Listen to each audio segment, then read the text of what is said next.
Graça e paz, meu irmão, gratidão damos a Deus pela oportunidade de vivermos um novo dia e ele podemos dedicar ao Senhor. Hoje, dia 11 de setembro de 2025, nós meditaremos no livro de Salmos, capítulo 99, né? Nele está escrito, no versículo 2, está escrito assim: o Senhor é poderoso em Jerusalém, Ele governa todos os povos.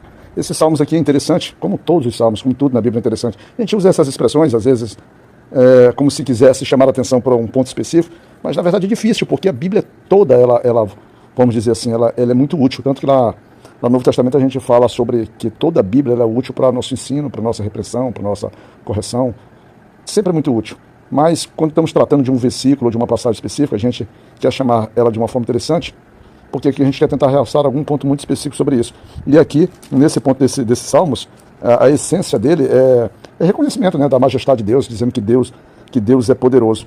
E a gente vê isso, são exatamente 9 versículos, e desses 9 versículos a gente tem pelo menos três que não vou dizer que se repetem, mas que caminham para o mesmo entendimento. Por exemplo, nós temos o versículo 3, que diz que para a gente poder louvar o Senhor, e ele fala, a gente deve fazer isso por causa da grandeza dele. Nós temos o versículo 5, que ele vai dizer também para a gente louvar o Senhor, e aí ele manda a gente se ajoelhar diante do seu trono, né? E nós temos também o versículo 9, que diz para a gente louvar o Senhor, dizendo para a gente poder adorar ele no seu santo monte. Seu santo monte aqui representando, por exemplo, a própria casa de Deus. E em todos eles, o que eles têm em comum? Ele está dizendo que Deus é santo, a santidade de Deus. A santidade de Deus, ele convidando que todos possam louvar. E aí ele vai complementando sempre com um aspecto diferente. E o interessante, o importante disso, que no nosso versículo de trabalho, ele está falando sobre o poder. E ele fala assim, o poder em Jerusalém, por quê? Porque ele está aqui se referindo, tomando como referência a Israel, né? Tomando como referência a Israel, mas está dizendo que mesmo diante de Israel, mesmo diante da casa, mesmo diante de estar estabelecido em Jerusalém, o poder dele não se limita à nação, à sua própria nação, porque toda a terra pertence a ele. E o bom também, a gente consegue notar nesses salmos aqui, desses 9 versículos, nós vimos que 3 traz o aspecto do convite e adoração ao Senhor, ou da exortação, da demonstração nesse sentido, 3, mas todos 3 trazem a santidade do Senhor. E é necessário, nessa questão de santidade, para que a gente possa ter relacionamento com Deus, a gente também busca a nossa santidade através da separação, através da vivência da palavra do Senhor, das suas leis, né, meditando ali nos seus ensinos, nos seus provérbios, nos seus salmos, em toda a exortação que a Bíblia nos dá, nos seus mais diferentes pontos. Nós estamos aqui tratando do Velho Testamento, mas esses princípios nos alcançam também no Novo Testamento. E aí ele vai trazer qualificações, né, detalhes, como é que esse Deus é poderoso. Ele diz um aspecto dele, que ele ama a justiça. E por ele amar a justiça, ele, vamos dizer assim, capacita, ele traz não só a possibilidade, mas ele traz vamos dizer assim, a essência, a realidade, que nos seus julgamentos haverá justiça e honestidade, e isso recairá sobre o seu povo.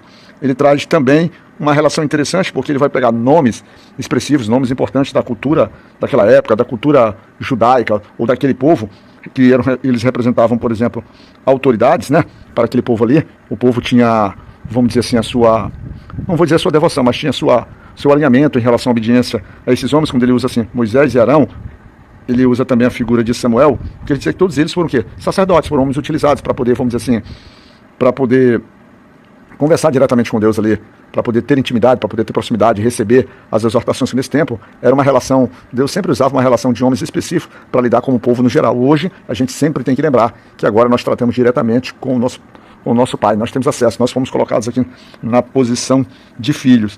E ele traz também, na memória aqui da relação, por que a gente deve louvar ou adorar o Senhor, ele diz o seguinte, ele traz a história trazendo lá de Êxodo, né, da travessia do Egito, do deserto, quando ele fala que Deus se fazia presente através de colunas de nuvens, né, para ele poder, ele não só ele falava com os israelitas no sentido de protegê-los da nuvem, do fogo, era a presença do Senhor. O Senhor não abandonava o seu povo, ele tira o seu povo do Egito, mas ele vai no deserto com o povo, mesmo que em alguns momentos ele dissesse que não iria exatamente ali junto, para que ele não destruísse aquele povo, que era um povo, não é a palavra que a Bíblia fala, obstinado, né?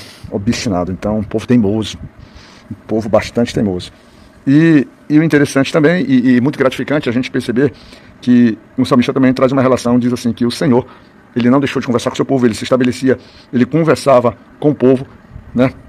Ele respondia ao povo, E essas respostas, e o povo conseguia ver que o Deus era um Deus de muita misericórdia, de muita compaixão, de muito amor, mas tinha um ponto também que o povo foi obrigado a provar por diversas vezes, que era a ação do castigo, da penitência, a ação da punitiva do Senhor, da correção de Deus sobre o seu povo, e aí pelos pecados, principalmente pela desobediência, pela idolatria, pelo afastamento desse próprio povo, que era um povo especial para Deus, né, mas que por vezes, pela sua obstinação, pela sua teimosia, o Senhor se via obrigado, inclusive, a usar forças de nações estrangeiras, de povos estrangeiros, que também pertenciam a ele, mas que não tinha a mesma relação, não tinha o mesmo tratamento que primeiro o povo de Israel, que era tratado para que o povo de Israel servisse como testemunho perfeito para o tratamento do Senhor com as demais nações, e Israel, ele por ser desobediente, ele acabava recebendo os castigos pela sua desobediência, que aqui nós chamamos de pecados. Então, salmos que traz na sua essência que nós devemos louvar, continuar louvando, continuar, vamos dizer assim, nesse espírito forte de gratidão, de adoração do Senhor, de reconhecimento, criando uma relação bastante espiritual com o nosso Deus. Tá bom? Fica na graça de Deus e Pai, que a nossa casa seja abençoada e protegida pelo Papai amado. E que Deus, meu irmão, nos cuide.